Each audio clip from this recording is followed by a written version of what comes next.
안녕하십니까, 울프입니다. 오늘은 2021년 5월 7일 아침에 픽한 종목은 TAPX고요. 결론적으로 한솔케미칼의 연결 자회사 훈훈한 실적을 보여주고 있고 주가 추세상 디스카운트 하단에서 반등이 확실시 된다입니다.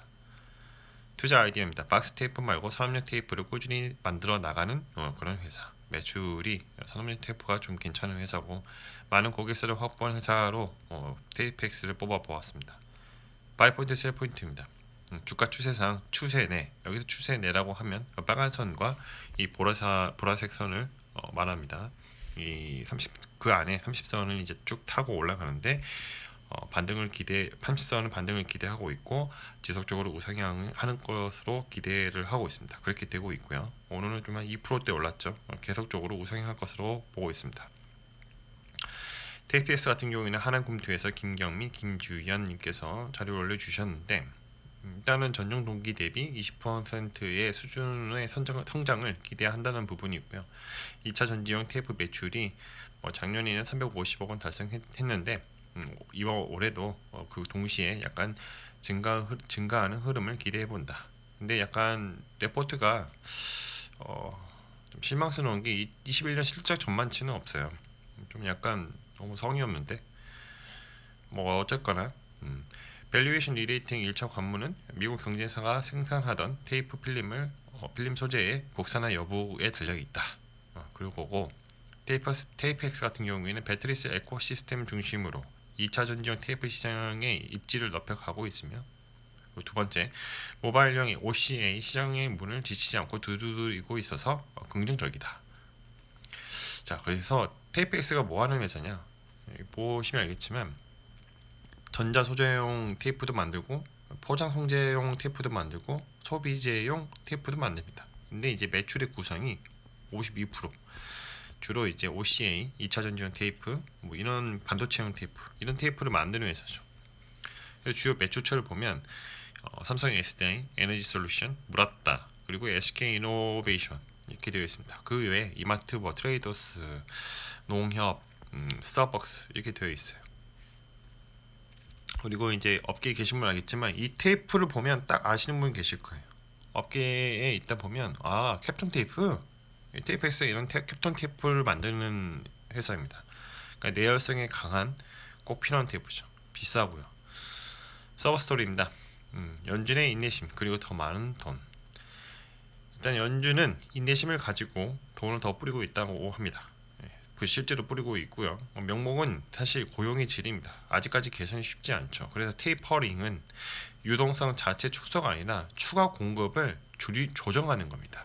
물을 콱콱콱 틀고 있었는데 그거를 조금씩 줄이는 거예요. 그러니까 계속 유동성을 공급하겠다는 거죠. 단지 유동성을 공급하는 그 양을 줄이겠다는 겁니다. 근데 실제 테이퍼링 논의를 여름보다 좀 더 미룰 가능성이 있어요. 여름에 뭔가 하겠다는 것보다는 조금 더 상황을 지켜보고 지표를 보고 결정을 할 가능성이 높다는 거죠. 그리고 풀린 돈, 앞으로 풀린 돈의 결과는 어쨌든 인플레이션의 발생입니다. 이거를 어떻게 제어할 것인가에 대한 연준의 태도, 앞으로 있을 테이퍼링, 금리 인상 이런 것도 논의하겠죠. 아직은 아니다. 리멤버 나우 오늘자 두 가지 이야기를 갖고 왔는데요. 코로나 백신 지적 재산권 일시로 중단하자. 일단 뭐 많이 만들고 봅시다라고 하거든요. 인도적으로 허용으로. 그러면 사실 이거를 부정적으로 좀 보셔야 하는 게 제약회사들이 그럼 돈 주고 돈 투입해서 약을 개발하겠냐.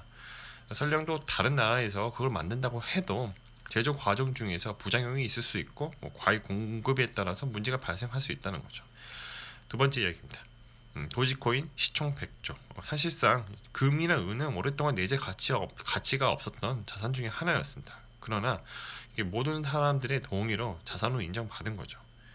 근데 이제 도지코인이 정말로 자산으로 인정을 받을까? 좀 고민을 해볼 필요가 있다는 거죠. 워렌 버핏도 그 노렌 버핏 눈으로도 그저 비트코인은 쓰레기일 뿐입니다. 뉴스빔 해외 주식 프리미엄 제목만 갖고 왔는데요. 오늘자로 어제 오늘 뉴스를 조금 이제 몇 가지 갖고 오면 도지코인 4대 화폐 등급 비트코인, 이더리움 또 뭐였죠? 뭐 하는지 저도 화폐를 잘 몰라서 그런데 네 번째 니플이었네. 그 니플을 제치고 도지코인이 올랐다는 내용을 제가 알고 있습니다.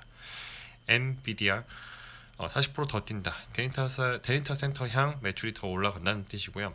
세계 증시 경제 회복 기대 사상 최고 수준이라고 하고요. 그리고 유럽 점유율이 떨어진 테슬라, 우리 여행 관련주들이 반등을 하고 있다. ETF 트렌드에서 좀 갖고 왔습니다. 뭐 퇴직연금 ETF 매매 가능 종목이었는데 사실 이거는 퇴직연금을 바라고 갖고 온 게 아니라 금주 아니면 오늘까지 5월 6일 기준으로 ETF 매수세 그리고 ETF 증가 상승세가 가장 높았던 순으로 나열을 한 것입니다. 일단 200 중공업 테마 쪽이 많이 올랐죠. 7%나 상승을 했고 그 다음에 이제 코덱스 운송입니다. 이쪽 부분은 뭐가 있냐? 바로 조선이랑 HMM, 뭐 현대글로비스 이런 것들이 포트에 들어가 있죠.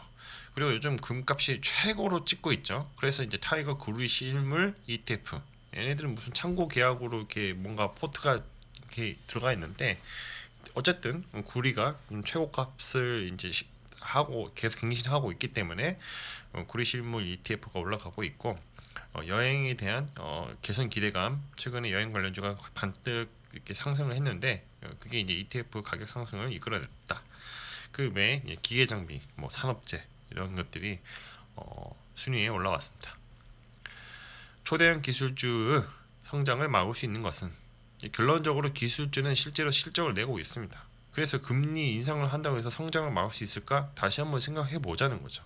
예를 들어 애플의 5개 부문 중에 가장 규모가 작은 아이패드는 지난 분기에 넷플릭스나 맥도날드보다 더 많은 매출을 올렸다는 거죠. 스포티파이, 트위터, 쇼피파이 뭐 준 매출보다 합한 것보다 훨씬 많습니다.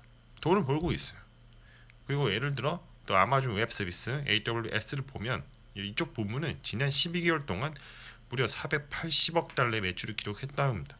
과연 이 업체가 성장주라고 봐야 할 것이냐? 미래만 있는 회사냐? 아니죠. 실적도 있다는 거죠. 앞으로 10년 후의 결과가 주목되는 두 가지 내기.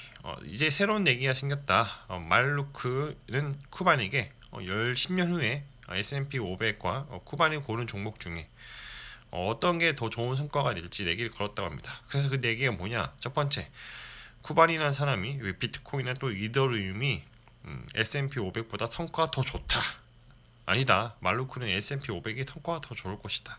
라는 내기였고 넷플릭스의 50%의 비중을 넣고 아마존에 50% 성과를 이렇게 비중을 넣고 S&P 500과 비교를 했을 때 50대 50 비중으로 넷플릭스, 아마존 넣는 게 훨씬 더 높을 것이다. 10년 뒤에 기대가 됩니다. 앞으로도 10년 뒤면 2031년인데 그때 아직도 그때까지 넷플릭스가 살아 있을지 아마존이 살아 있을지 좀 기대가 됩니다. 근데 제 개인적으로는 S&P 500이 결국은 10년 뒤에 성과가 더 좋을 것으로 예상합니다. JD 부자연구에서 마음 편한 투자법. 일단은 시장 분석을 하면 이제 미국 4월 고용 보고서에 따라서 만약에 이제 130만 명 이상 고용이 됐다면 인플레이션이 우려될 것이다. 그래서 테이퍼링 논의가 빨라질 것이고요. 100만 명 이하의 고용이라면 테이퍼링은 먼 이야기가 될 것입니다. 그래서 기술주의 반등이 이루어질 것이다. 왜냐하면 테이퍼링이 하지 않으면 또 금리 인상도 없고요. 금리 인상이 한참 뒤에 있기 때문에 금리 인상의 자유롭지 못한 기술주의 반등이 예상이 된다는 거죠. 그리고 이제 테슬라 이야기가 잠깐 나왔는데 테슬라는 앞으로 전기차 판매 대수로 승부를 봐야 할 것입니다. 그래서 이제 두 번째 이야기, 마음이 편안한 투자법은 기관의 예를 들었습니다. 기관은 공매도와 같은 수단을 활용해서 해지를 하기 때문에 마음 편안한 투자를 한답니다. 원래 사람들은 손실에 매우 민감합니다. 5만 원은 주순 행복보다 잃은 슬픔이 더 크기 때문이죠. 그래서 우리는 리밸런스 투자를 해야 합니다. 비율대로 팔고 비율대로 산다. 그리고 중요한 거는 세계 시총 1등 매매를 하면 마음이 편하다는 것입니다. 자, 마무리하겠습니다. 가격은 어떻게 결정되는가? 수요와 공급의 법칙을 따른다.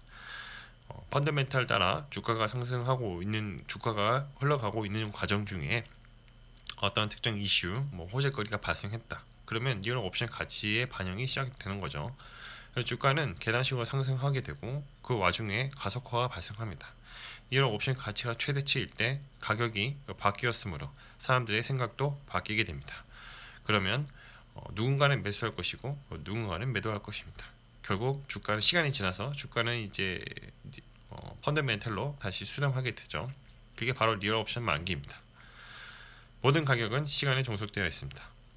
자, 오늘은 테이프엑스에 대해서 말씀을 드려봤고요. 한솔케미칼의 연결 자회사 훈훈한 실적을 좀 보여주고 있고 박스 테이프 말고 산업용 테이프를 꾸준하게 잘 만들고 잘 매출을 나가는 그런 회사.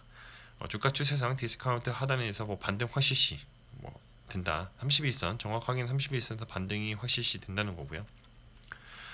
자, 컨텐츠가 좋았다면 구독과 좋아요, 알람 설정 부탁드리고요. 오늘도 감사드립니다.